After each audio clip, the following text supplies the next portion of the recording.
Well, welcome back to the Better Everyday podcast, where we're unlocking our best self one episode at a time. My name is Grace Garcia, and this is my wonderful husband, David Garcia. Hello. So, like we always start off with, any updates, anything new with you? New with me? I don't think so. Unless you remind me of something. But right now, nothing is coming to mind. We're almost in the Thanksgiving week. I think that's next week. No, 2 more weeks. Yeah, but I think we're going to do one more episode, just you and I. Yeah. And then you'll have one with your family. Yeah, so my family is coming in for Thanksgiving. They'll be here the 21st. So that's the only thing that I can really think of. But And vacation, looking forward to that. And then, vacation after that. We're going to take a break. So you'll see us 2 more episodes before we take a break. Mm-hmm. And yeah, I think same thing with me. I don't think there's much new. No? No. All right. Well then. I feel like I'm going to sneeze right now. Hopefully it goes away.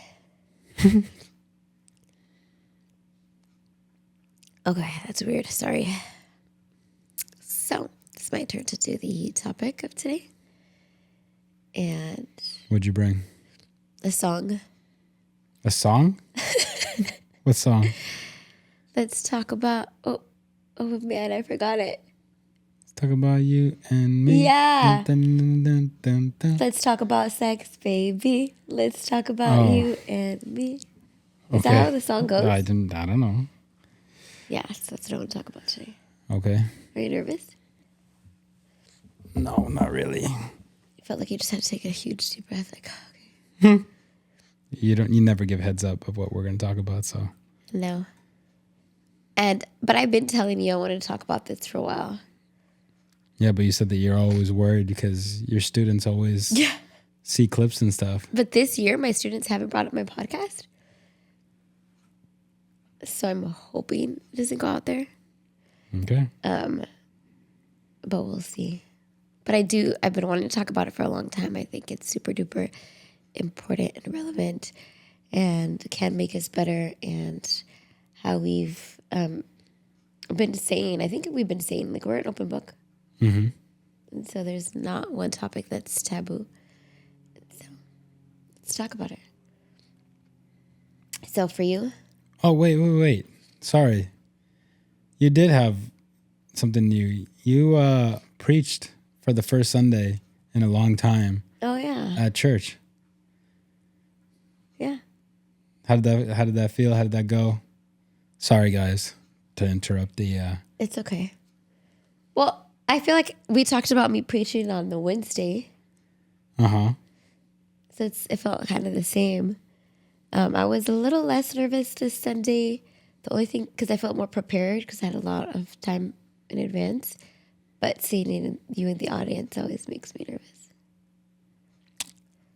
Before you went up, the pastor came up to us and was asking you how you felt. And then he asked me, he's like, "Are you nervous for her?" And I remember just like looking him in the eye. I'm just like, "No." And I don't know if like that turned him off or what, but he was just like, "Okay." And then he just like walked back to his seat. But yeah, I wasn't nervous for you at all. And I always know that you're the only one that gets nervous about your own things. Like I never get nervous about you doing something.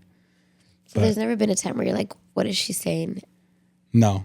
Oh my goodness, this girl. No. But yeah, you talked about finances. Yeah. And then, which was a really good topic. You did a really good job. And you kind of prefaced what you said by saying like, hey, like, I'm not the saver. I'm not the money person. I'm usually like the spender. And it comes across more impactful, I guess, coming from that person that is the spender. Because I think that speaks to a lot of people, especially in our culture, especially in the times that we're in, especially with debt running rampant. So everything that you said, I think, hit home for a lot of people. And we've had a couple of people come up and be like, hey, like, can you help us out? But yeah, you gave a good testimony and then a good message, and you gave practical steps, and yeah, you did a great job. Thank you. I feel like I don't think it's hard to please you, not please you, but like impress you. But I know out of everyone, like they're probably just gonna be like, oh, you did good. Like it's you who can give me constructive feedback, who's gonna be honest. Like you're gonna be honest with me. You're not gonna lie about it. Yeah. And so yeah, just seeing in the audience, I'm like, oh my goodness, like, am I up to par? Especially, I feel like you know more about finances than I do. Like 100%. I tell people, like after people came up to me and they were like, oh, are you or David a financial coach? I'm like, not me. I told you guys I'm good with money. And so like David's the numbers guy, the spreadsheet guy, like the one who like, I mean, it's a partnership, but like you made it me get in line, I guess. Yeah. And so, yeah, I was glad. Like, ultimately, God came through because I was like, God, give me a message. I can come up with my own thing, but I feel like it's less impactful unless God shows up. But it's crazy because I was thinking about it at the end of last year. No, I don't remember if it was the end or beginning of last year, but we came on the podcast and we like set our New Year's resolutions or whatever. And then one of mine was like, oh, I'm going to preach on our and it didn't happen. And I was kind of embarrassed. Like, because I think you just said it. You were just like reading from a list. And I was just like, oh. And then I'm like, wow, like it happened a year later. But I kind of like gave up on it. I mean, I didn't even work on it at all. But I was just like, oh. Yeah, it's not like you were seeking it or whatever. Yeah, but like if it didn't happen, I was like, oh. Like I forgot about, like I was not something I put on my New Year's resolution again. Yeah. It's just like, this is whatever.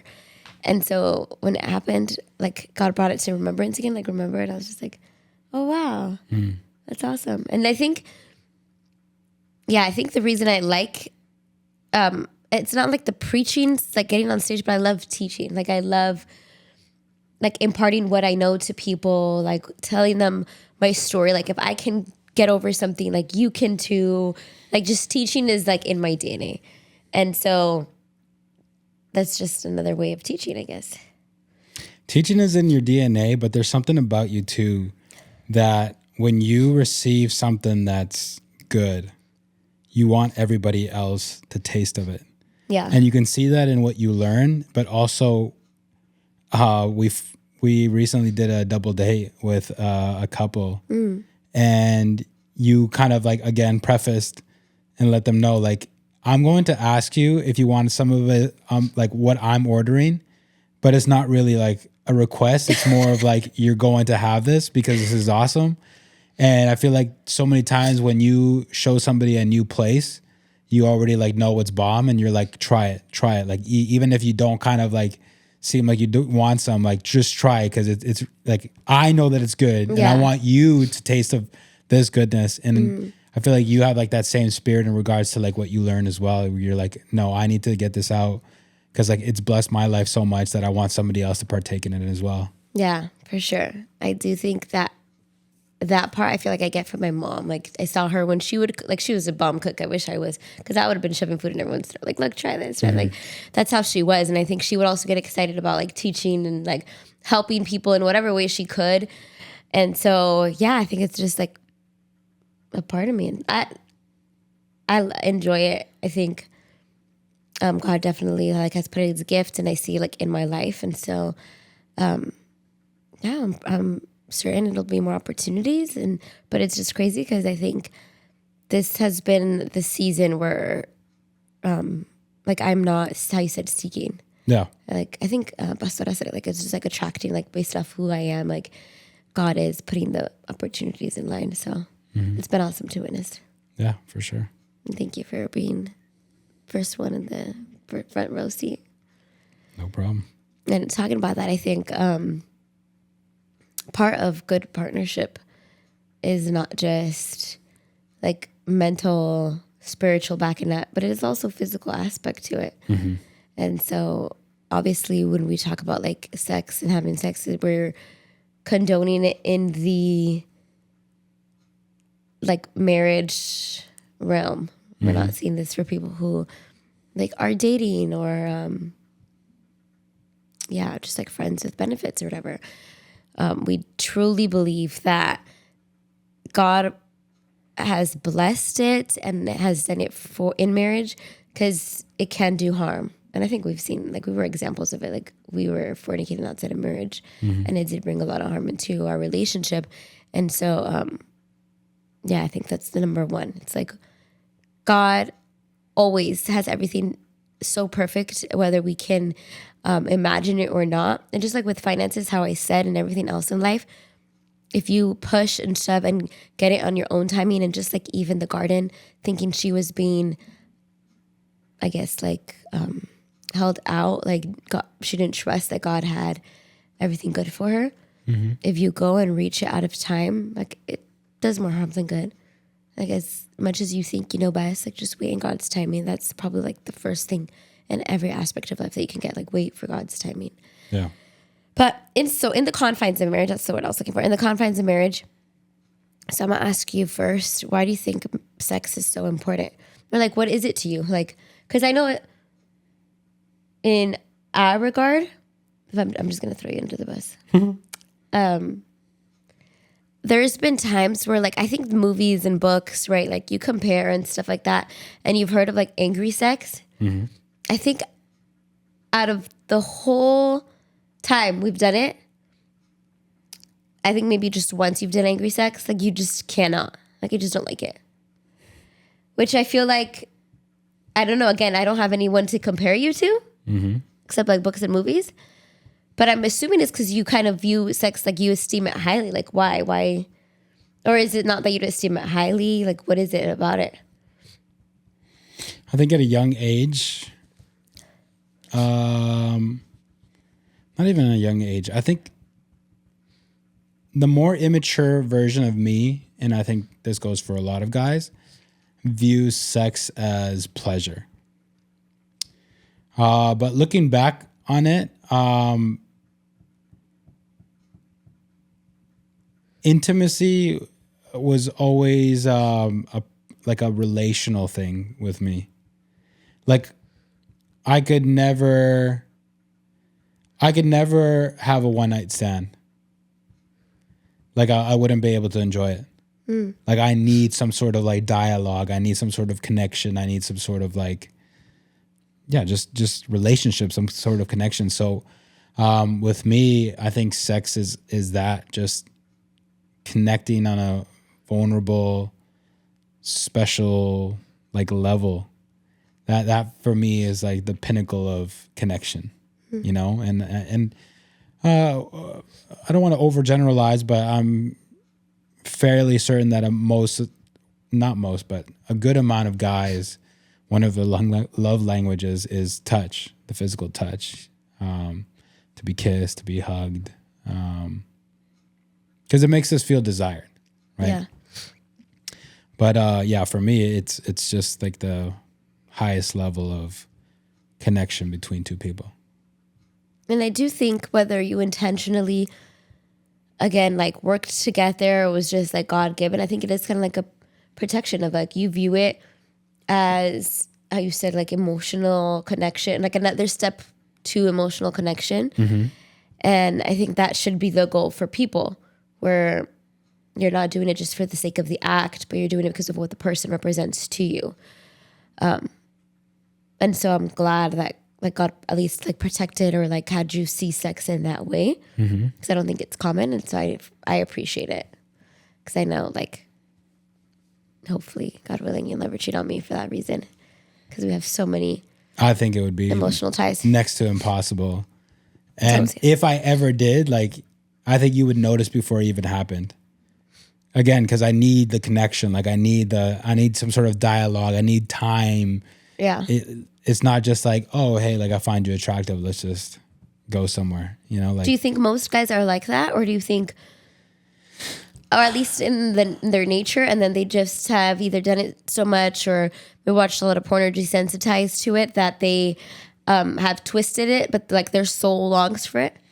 I don't know how to answer that, because you do hear a lot of guys just like, oh, like, how many notches do you have? Like, oh, are you in the double digits, triple digits, so on and so forth. And guys like to brag about it. And like there's this machismo thing. And I've never been able to like understand like how you could do that. Like you like there is no personal stuff to it. It's just complete, just carnal pleasure. And yeah, I can't grasp that just because I need that personal connection. I would hope. Well, I would think, again, it's God made. And so I think it is like the original design of God for people to view it that way. But with the fall, whether like the way their parents talked about it or what they were exposed to or whatever, I would think it would like be twisted along the way. Or just we're all different. And some people are just more sexual beings, right? Or like more visual and others are more. I mean, I'm sure that people fall into the whole like mouse or rat thing, you know, like that experiment where they put some sort of drug in the water and the rats take a hit of it and all of a sudden they just want to keep going and keep going and keep going. Like obviously during sex, there's like the dopamine rush and I don't know what other, you know, brain fluids are going on, but obviously it feels really, really good. And maybe for some people are just chasing that over and over again. For a fair amount of people, I'm sure it's like psychological. Yeah, so like there's so many different ways that you can kind of explain that, but I mean, I think it, like you said, it depends on the person. Yeah. And one of the reasons why I think it's so important to talk about it is because the church doesn't really talk about it. I think like I am so blessed to come from like a background where my parents made it seem like a good thing and something to look forward to and something that's not gross. And not a lot of people get that. Like some people say they either never hear it and it's just not talked about. You have to figure it out on your own. Like to your own imagination, to your friends, to your research, like whatever it is, like they just not something that their parents talk about. Or usually this happens if you're raised Christian, where they deem it as this is bad, this is sinful, this is evil in that context, like don't do it. But then so that when they get married, they have that view in their mind, like this is bad, I'm doing something gross, this is evil, and they can't be like walk in the freedom of their sexuality. Where like the truth is it's God made, right? And it's beautiful, like he designed it. And it's crazy because obviously it's to procreate, like it has a purpose, but he didn't have to make it pleasurable. Like he could have just made it, if you do this act, then you can get pregnant. Yeah. But the fact that he made it pleasurable, I think is like part of his goodness and his love. Like he wanted us to enjoy it as like a good father. And Do you think it also could have been like an incentive to the part where he goes, be fruitful and multiply? Like, again, it goes back to the whole experiment of like, oh, they get the dopamine rush. Like, why not keep going and making babies? Like, probably.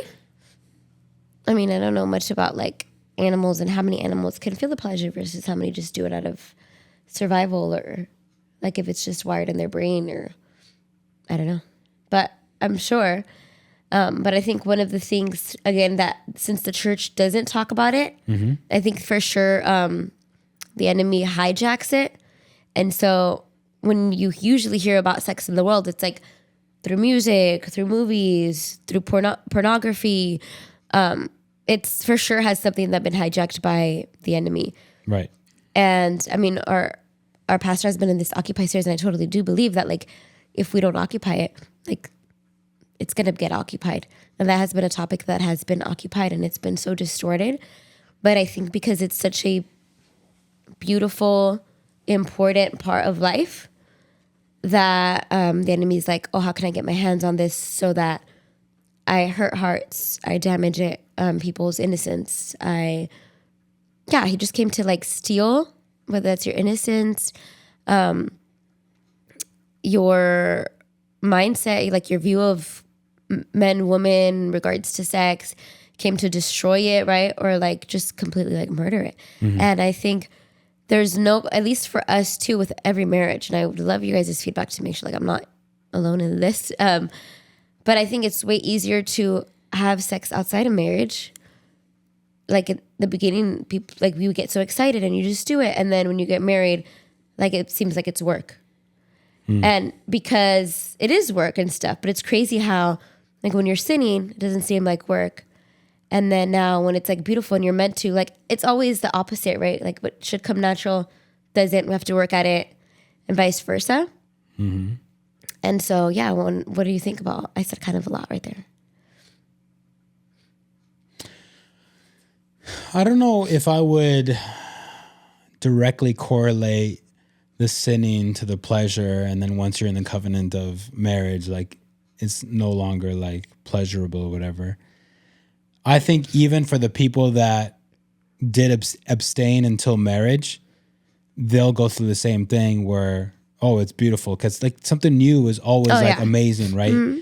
And that's the same thing that I was talking about last time that we had an episode, where I go at the beginning, it's always rainbows and butterflies. You got the honeymoon phase. Oh my gosh, like this is so new. I mean, in regards to sex, you both are basically like bunny rabbits. Like you want to do it as much as possible, but then eventually it becomes common.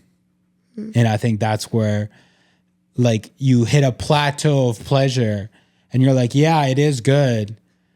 But then the man's thinking like, well, it's a combination of the man and the woman, but like obviously eventually I think the women start to have the thoughts, and correct me if I'm wrong or if anybody gets offended or whatever, but like eventually the women start going like, am I just a piece of meat to him?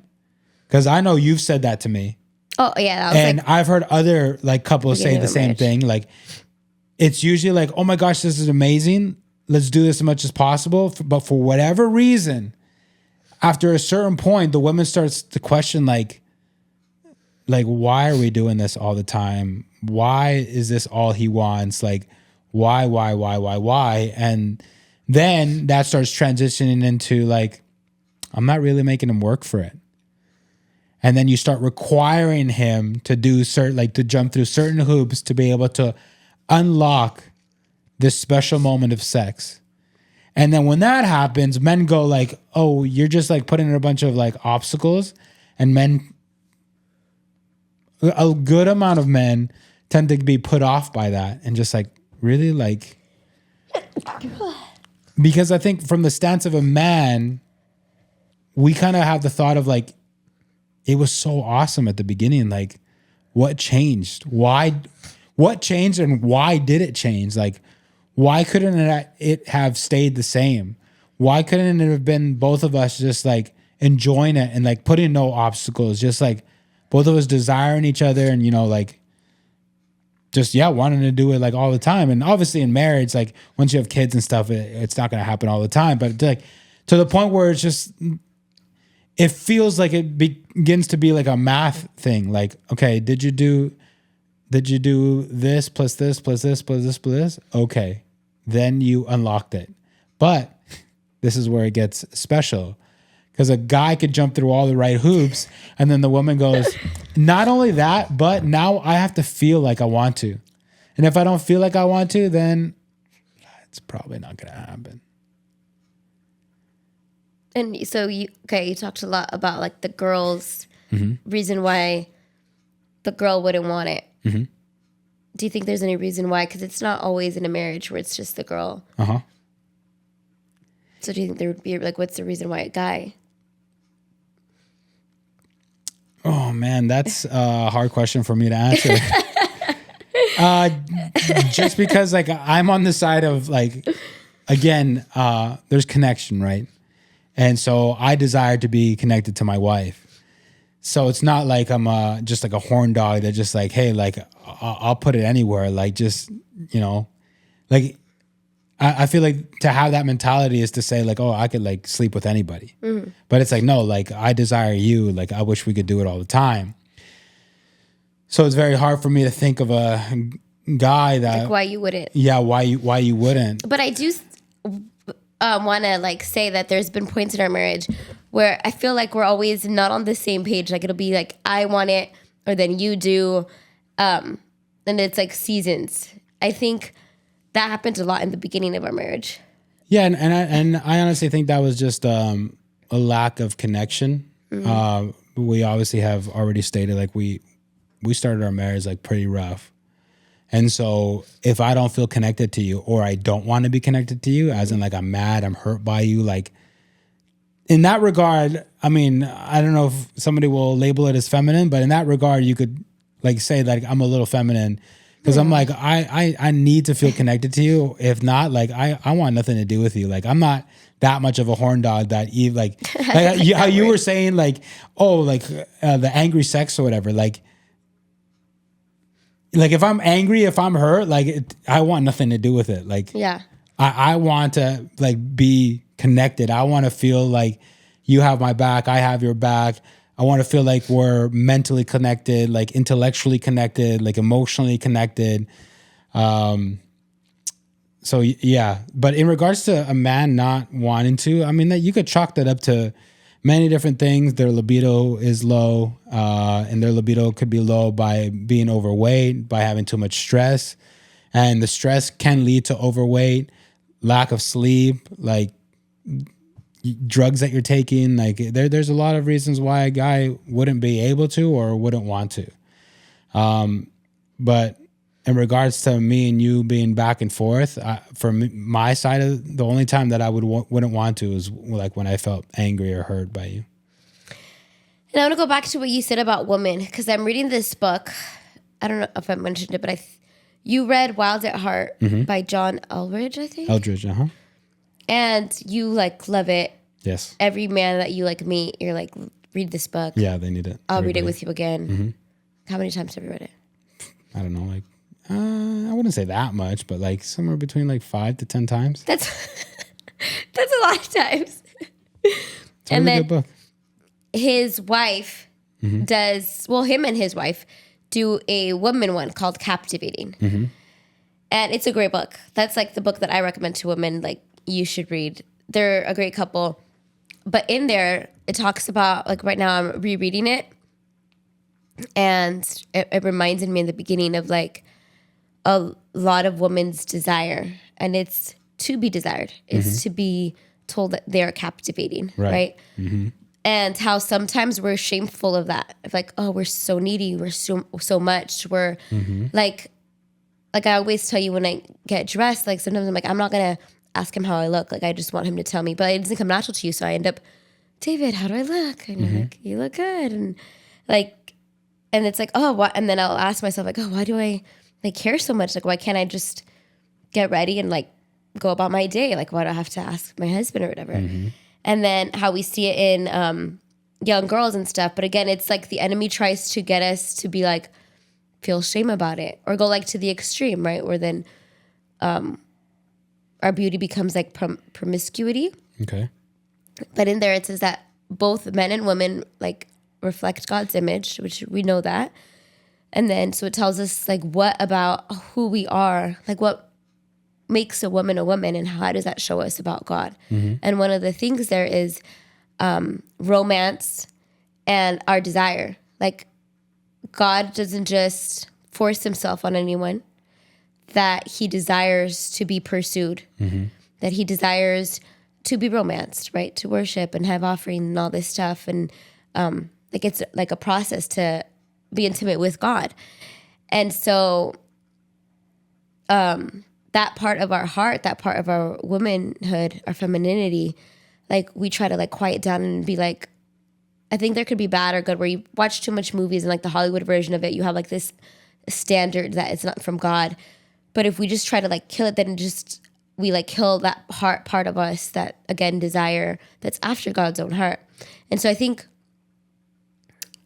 it is like a work, like it comes, I think there's like a romance language there that for the man doesn't come that natural. And so I can see why like men get frustrated and it's just like, oh, you're so complicated. I'm just done, especially depending on like how they're raised, like what they've watched, like get their view of sex, like all this stuff can kind of stack up against them. And then in the beginning, the woman is just like, I just want like to be pursued. And even how we get physically ready for sex, like men are just more prone to be ready. And women, like biologically, our bodies don't work like that. Like biologically, God made us to warm up more. I don't know why. It'd be easier if it's like, okay, let's be efficient, right? But it doesn't work that way. And so I wonder, like when you were talking about that woman aspect, are you just like, I feel like I heard a little bit of frustration, like, oh, I don't know why women just like have to change it up on us all of a sudden. Or do you think, okay, you can like understand, okay, like that makes sense, or That 100% makes sense. But what my, I guess, somewhat frustration is I think for some women, it comes down to a point where, you know, especially in marriage, we agree that we're on the same team. And let's say one of our issues in the past has been that we fight each other, we don't fight together. yeah, And so I feel like it comes down to the point where the woman starts being contemptuous towards a man, starts to see him as an opponent rather than like her partner. And that's why she starts thinking like he's not working for it. And like she goes down this like negative rabbit hole of like he's not working for it. I'm making this way too easy for him. Like he needs to start performing. He needs to start doing this. And I feel like that's where it starts to like kind of deteriorate. Whereas, okay, like if you truly feel like, you know, you're married to this person and that person loves you and has your back, why not just say like, this is the way that I'm feeling? Like, I know that at the beginning we really loved it. I know that we were just like going at it. I know that it seemed effortless. But right now, this is what I'm feeling. I'm feeling like I'm just a piece of meat. And with some maturity, hopefully, like a woman could be like, I know that's not true. I know you don't see me like that, but this is the way that I'm feeling. I'm feeling vulnerable to like negative thoughts. And so like, I just need your help. You know, like that's you being inclusive. That's you being like allowing A, for you to be vulnerable, and B, for giving the opportunity to your partner to meet you there. Mm-hmm. But I feel like a lot of times with things with sex, people tend to like hold it in, and then it becomes somewhat like resentful, and like it becomes this unspoken like emotional turmoil, where then eventually it just blows up, and the woman, let's say, will blow up and be like, you don't do this and you don't do that, and that's why you don't get it, and blah blah blah. And then the man obviously just like, I mean, we tend not to like that opposition. We tend not to like difficulties, and our go-to response is anger, and then we lash out as well, like, well, you're a this and you're a that, and like you've changed, and so on and so forth. And it becomes again, it's the man versus the wife, whereas it should be man and wife facing these things together. Yeah, I do agree. It does take long, I think, and then being able to trust of like, if I voice out my struggles or just my thoughts or my desires, will he agree? Will he make me feel dumb? Will he like, there's so much vulnerability there. And then I always like say, again, I've said it time and time again, like the marriage institution is so important. I think that's why, and we've said this in previous marriage podcasts or episodes, where the marriage institution like gets attacked because it's a beautiful representation of God in the church. Mm-hmm. And it's something like we can see that he's saying like, look, this is like similar, like this is how I would have wanted you guys to be, or this is in a way where like how I'm operating, like it's tangible. And so that's also another reason why I think marriages are attacked, sex is attacked, because Satan doesn't want that beautiful image to like glorify and testify about his goodness or like what could be. And so he's like, okay, how can I distort this, right? Like he never creates. He can't. He always takes something and makes it evil, or like makes it his bad. Mm-hmm. And so it also, like my mom many times mentioned, like either to me or like I would hear her tell people about how it mirrors like worship, like it mirrors delighting in each other's presence, which is what God wants us to do with him. Like, how crazy is it? I mean, there's some people who do it, but like, if you just see God as, I'm just going to go and ask him for something, like that's not relationship, right? That's like a genie, that's like Santa, that's an ATM machine. versus when you go and just worship for the sake of like delighting in his presence. Like how happy does that make him? How like of a strong relationship of like there's no agenda, there's nothing. It's just delighting in who he is, of his goodness and his mercy. And so sex should mirror that, not be like manipulative, which I feel like everyone at one point is guilty of that. And it should be like pure. It should be like between just a man and a woman, like not bring others into it, because like God is a jealous God. And I think a lot of Christian marriages like expose themselves to, I've heard of stories, like they expose themselves to like bringing porn in the marriage, or like even other people in the marriage or whatever, like those ideas that can do more harm than good. And maybe in like the name of like spicing it up, or I don't know, just sin or something. And then, so I think the more pure that your sex life can be, I think the more you can see like God through a pure lens in your worship with him. I do think there is a lot of similarities, worship and sex. What do you think about that? I would agree. I mean, two people connecting on that level is something special. And it should always be special. And I think I'll go back to what I said before. It comes from a lack of vulnerability where things start to get distorted, because it's the same thing that you always say: when you leave things in the shadows, you leave room for the enemy to work. You bring things to the light, you're exposing it. Enemy has no power. Let's work on this together. And I mean, like for women, it could turn into something as like it's a performance. I need to always perform. And then, it's very possible for a man to lose sight of what the meaning is. You know, there being the rat, the mice that just, I want the dopamine.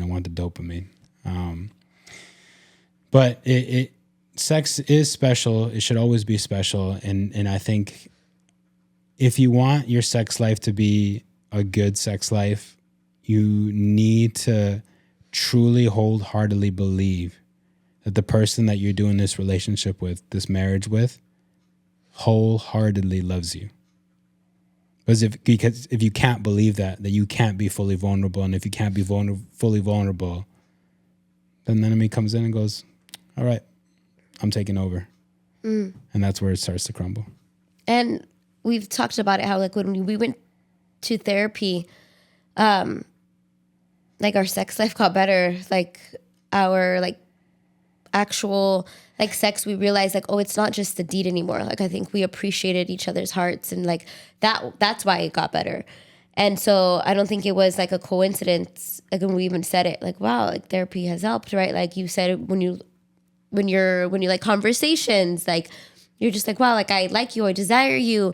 And so I do think a lack, I guess, of enjoying each other, not enjoying each other, but I guess like taking it up the next level is because you don't know each other's hearts. Like you haven't brought into each other's hearts, let it out. And I think we do the same thing with God when he's like, I want to see you like naked and unafraid. That's what shame did to Adam and Eve. Like it robbed them of their intimacy. Like they were in their garden completely naked, walking with God, like how we were supposed to be in relationship with him. And sin made them afraid, wanted them to clothe themselves. And like we weren't able to be in relationship how he designed us to be. And same way, like in sex, I think in the beginning it's natural to be like uncomfortable a little bit, like want to, like hide certain flaws, like turn off the lights. And like there's preferences and all of that to this day. But the more you can, and it's not even just physical, because some people could do that physical part, but then they can't ever expose their heart, right? Like vice versa. But I do think there's a correlation of like the more that you let each other into your lives, the more vulnerable you can be outside of the bed and inside, which is so beautiful. I think what God always intended for it to be. Yeah, and I think it's two pieces of the puzzle, because it's vulnerable to have sex with somebody. I mean, you're exposing yourself to them, but it's not until you expose yourself emotionally, mentally, and you combine that with the physical part, that's when it's just like, God like, sanctified it. yeah, glorious. Because like for speaking on me and you with the whole therapy stuff, I personally feel like the therapy helped us because before therapy, I truly did not think like you had my back. Like I'm like, I do not have a partner. This wife of mine does not have my back. Like I don't believe that.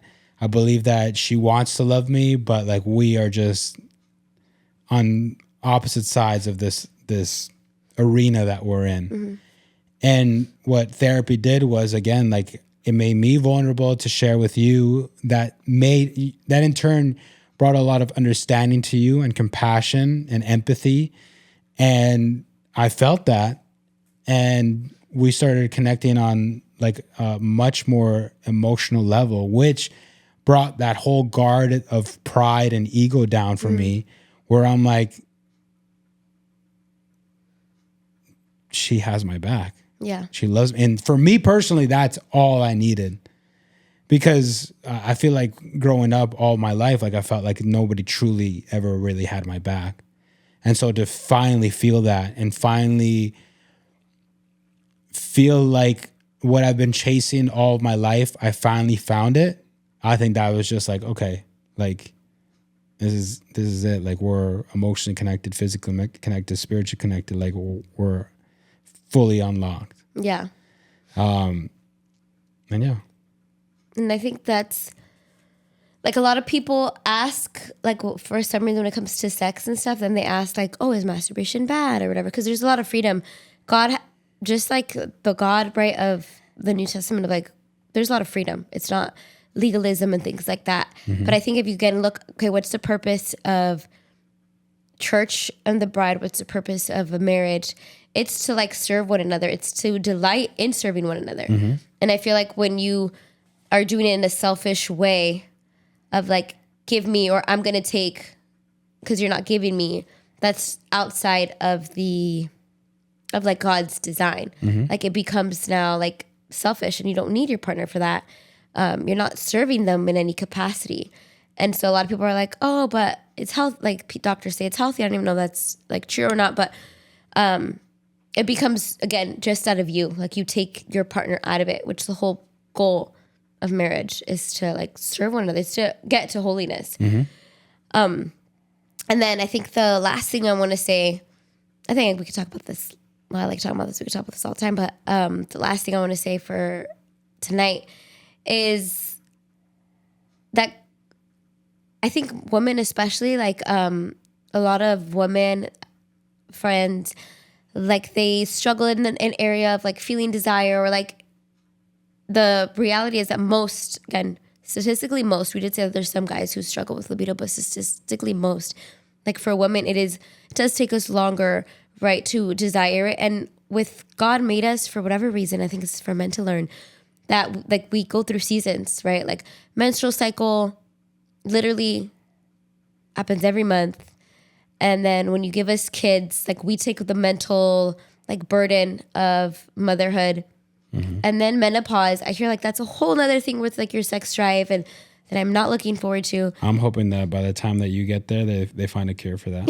Like it's just, I feel like for it to be so natural and like God to delight, it's like so many obstacles like stacked against us, you know? Yeah. But one of like that's probably a little too TMI, but there was something that happened that I like testified to like a group of women. And then I was like, we need to stop being ashamed, like we include God in every area of our life, like when it comes to finances, our kids, and raising them. But for some reason, like we don't include him in when it comes to decisions in our bedroom. And so I was telling women, like, God wants you to live a like happy, abundant life, like including in the bedroom. Like he wants you to enjoy it. Like he's a good father.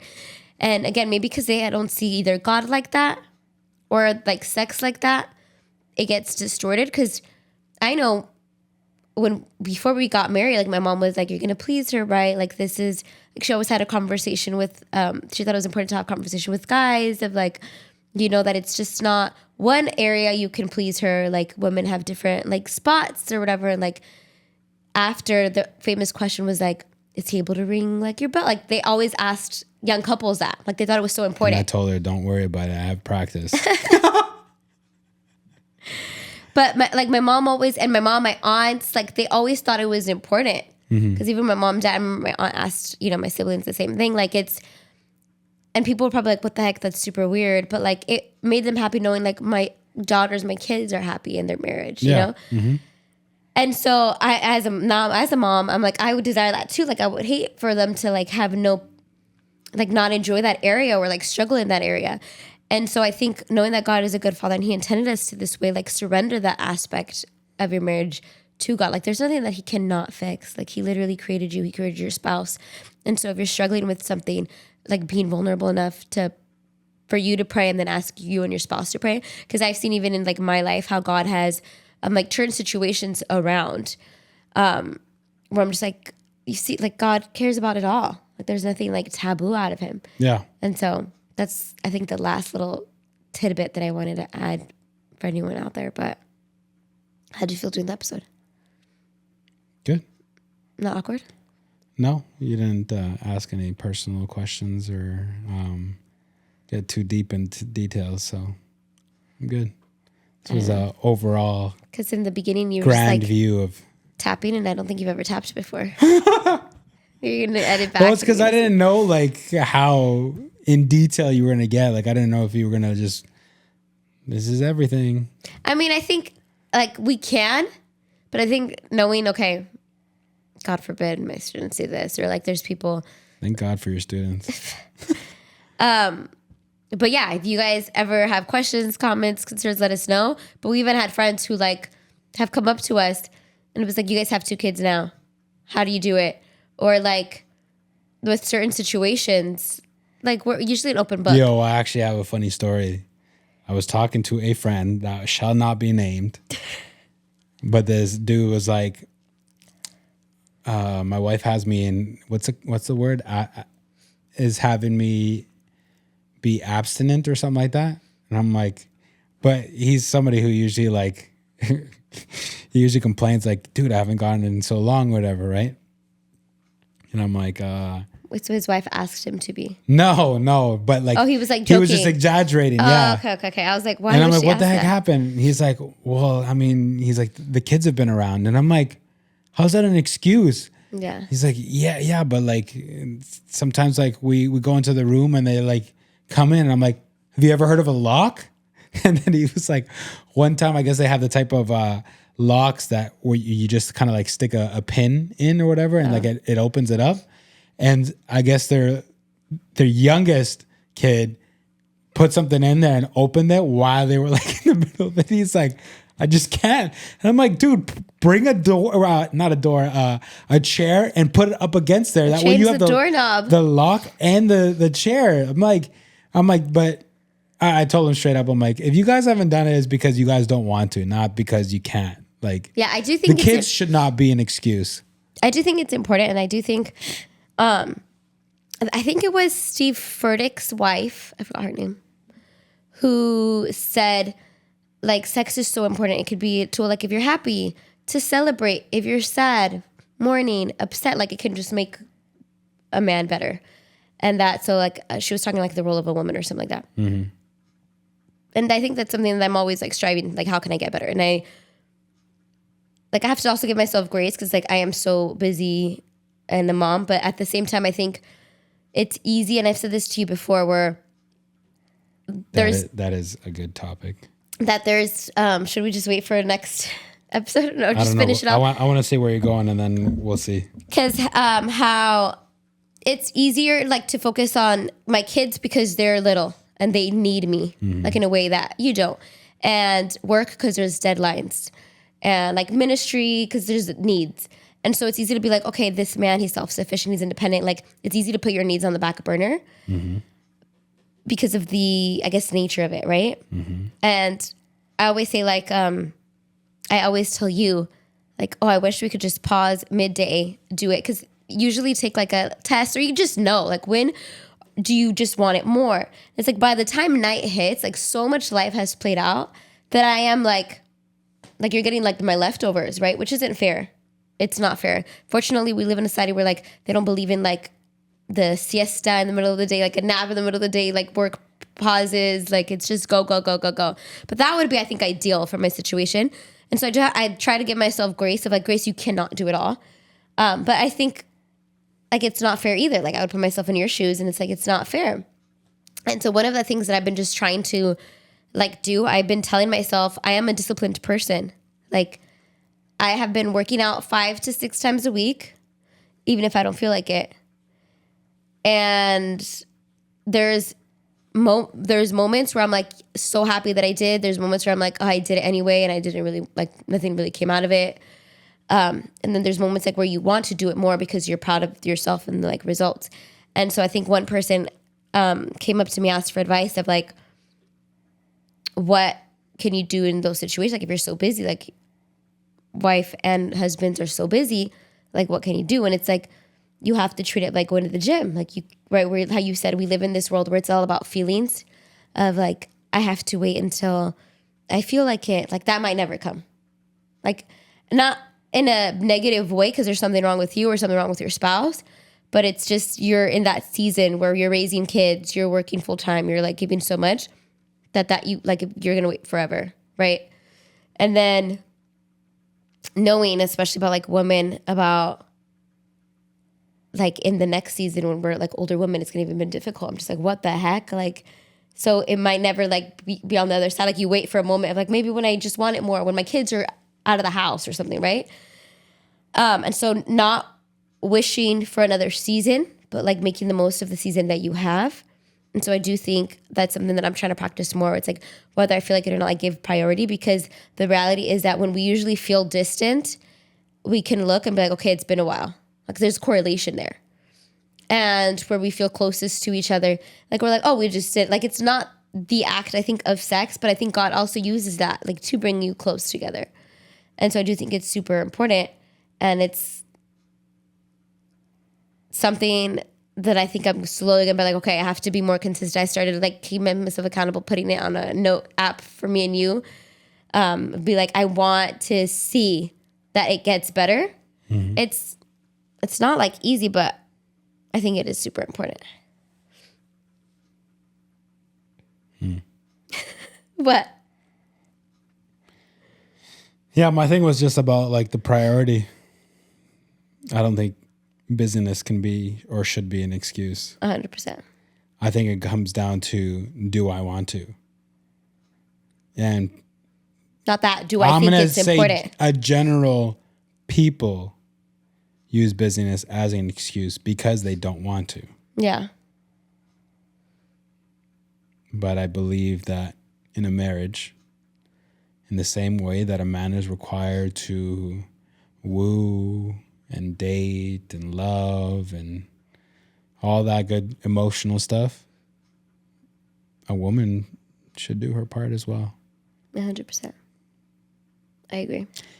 And it is, and this is not like a frustration on like women, but it just like the way that things are designed or on God, you're frustrated about God. Like the way that things are wired, because I feel like regardless of how busy a man can be, like a man has to be like super mega uber just like crazy stressed for him not to like be like, I'm down.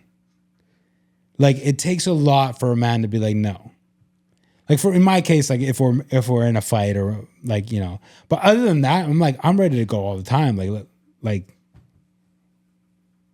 I'm ready to go. And it's like frustrating to like, for like your wife to just be like, you know, and then you start like, again, it goes back to the whole vulnerability thing. Like a man starts like, am I not good at what I'm doing? Like, does she not enjoy it?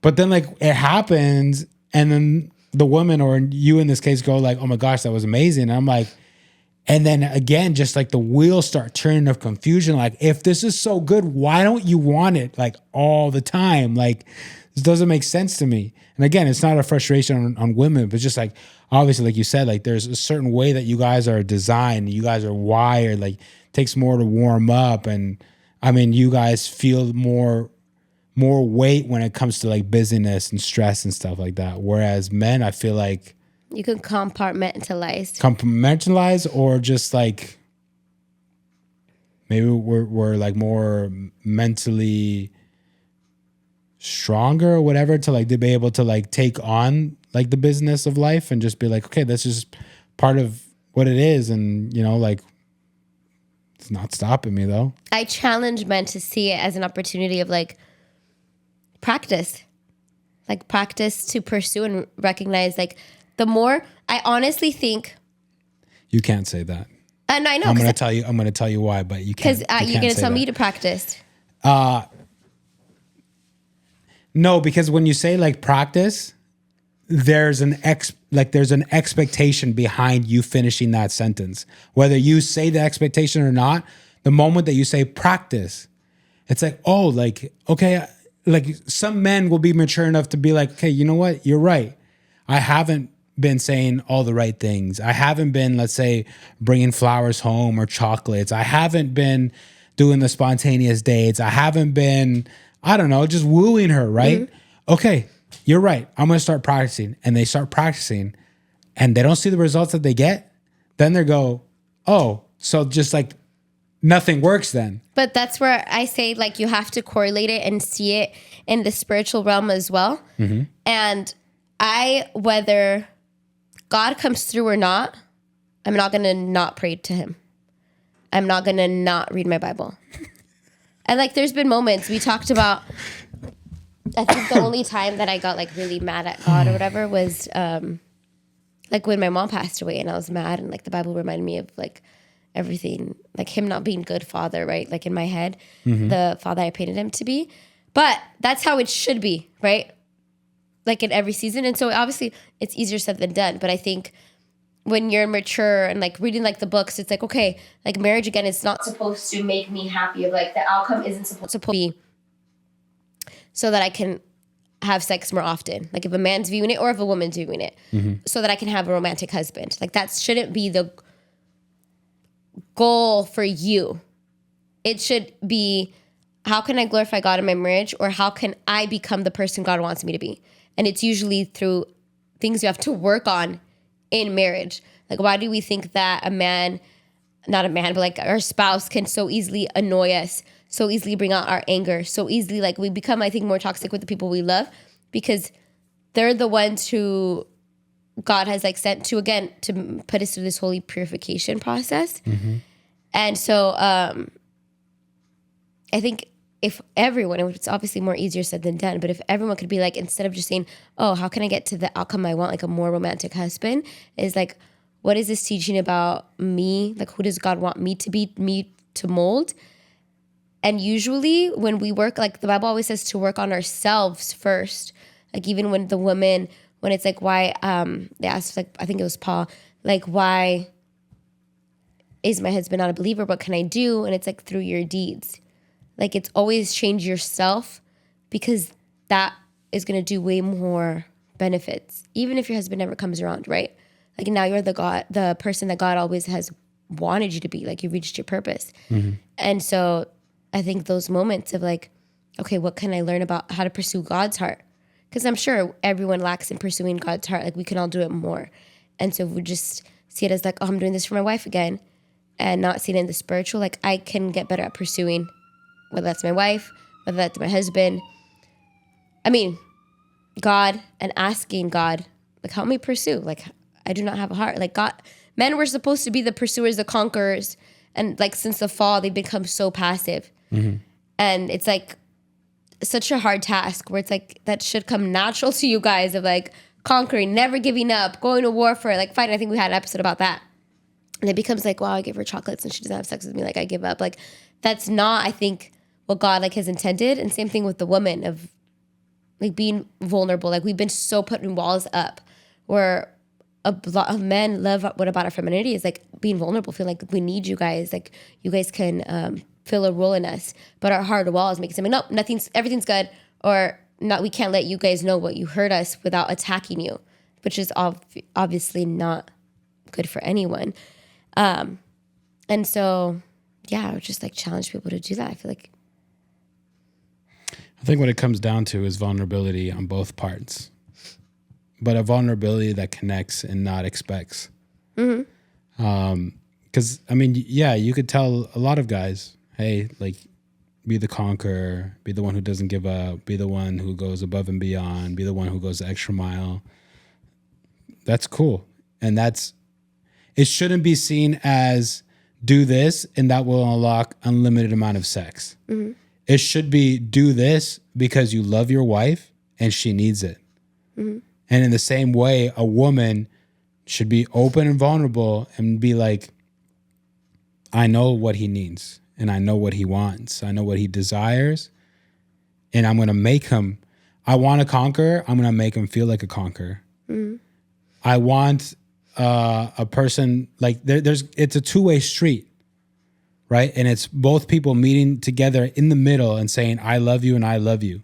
Like I put you first and I put you first. Like I've said it before and I'll say it again. I really hate the whole stereotype of it's a one-way street. Men should be doing everything while the women just kind of stay there and they're the ones kind of dictating like, all right, well, yeah, I feel like it today, so we're going to get some today. And if I don't feel like it, I don't care what you did today. You're not getting anything. You know, it should be happy spouse, happy house.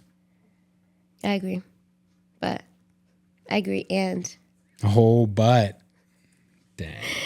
Remember? I know, I do. That's just it. I agree. A whole like 45 minutes and on that. It could be with, let's say one spouse is weak at that season or just not great with God or whatever. Like they're just Stop being weak. Not doing like what they're called to do. Like it shouldn't with that person be like, oh, well, they are not doing it. So right now I'm not going to. Like, what's the point, right? It's like whoever come with that conversation, like whose responsibility it is. It's like whoever is aware that needs to happen. I think you already have that conviction. Then it's like if you know what to do, what's right, and you don't do it, that's sin. So if you're just like waiting, because there could be how I go back with that scenario in the Bible. He's not Christian. She could be like, well, I'm tired of doing everything right. He's not Christian. I'm just going to meet him, like do what he's doing because it's easier, right? But it's her responsibility. She knows what's right. So it's up to her to model what's right. In hopes he might not be saved, right? But she's doing it because it makes her a better person, makes her a better daughter, makes her a better servant of the kingdom. And so if your spouse right now, for whatever reason, can't, like, if you are like, aware, then it's your responsibility. God already placed that in your heart, in your mind, you're self-aware, it's your responsibility. Both people. But I think sometimes there's seasons where like men, let's say they're financially in a tough situation and they're stressed. Women should extend them more grace and like you do your part, right? Women just gave birth and it's postpartum. They're vulnerable. Men, like, have grace with her. She's not in that season. You're gonna have to be the one to do more above and beyond that moment. Like it's not always like, I think there's a like meme going around, like a post where it's like it's not always 50. Sometimes it's 50-50. Sometimes it's 20-80.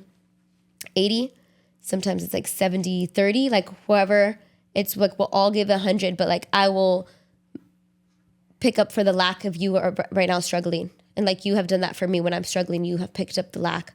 And like if we're good in a good space and we're both there side by side, kind of like running in the walking thing that we've talked about.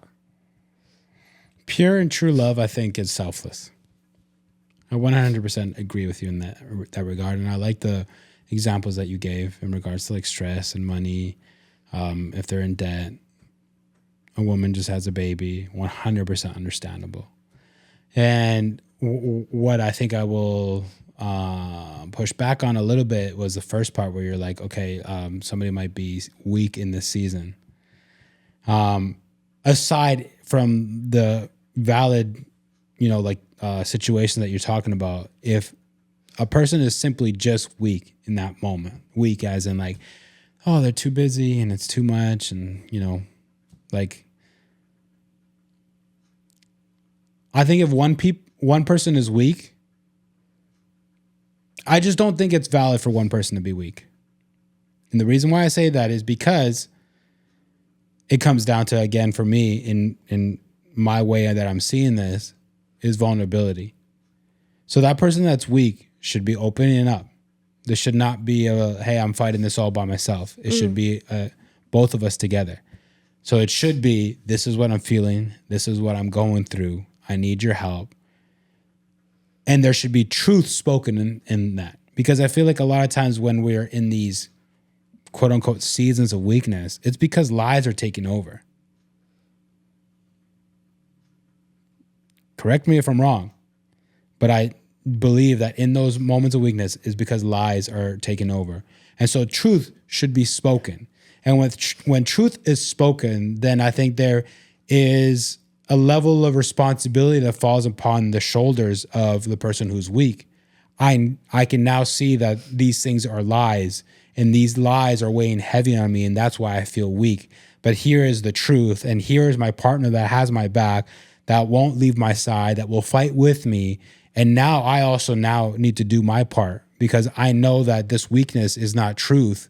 It is just the enemy stealing my focus, the enemy stealing my energy or whatever. Like, now I need to fight back. Like, I don't think it's valid for a person to be like, oh, well, I'm weak in this season. And, you know, it's okay for me to be weak in this season. It's okay for me to just sit in this hole and No, I don't think. wait until this hole just disappears. Obviously, like how you kept saying, like, it should. That's like a perfect scenario. Mm-hmm. Like a person's mature enough, self-aware.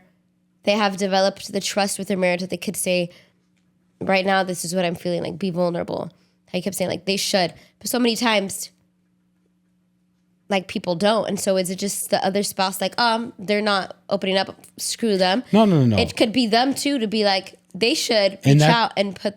That's why I said true love, pure love is selfless.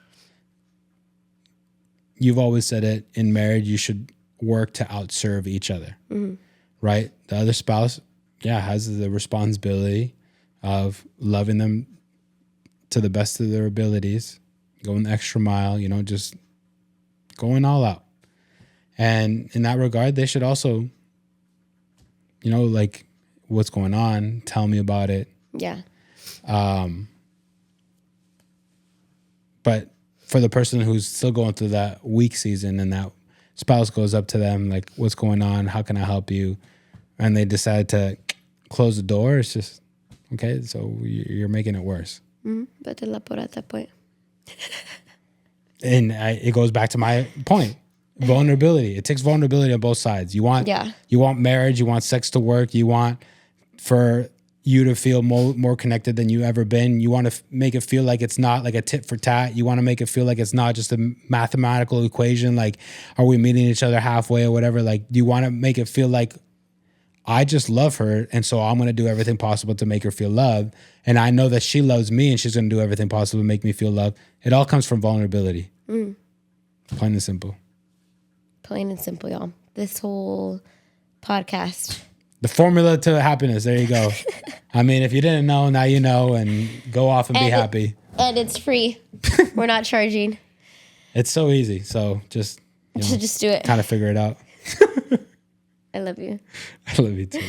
But thank you guys for watching. Hope you guys enjoyed. Let us know what you think, because I know a lot of the times it could be taboo for people. Let us know if you thought it was interesting, helpful.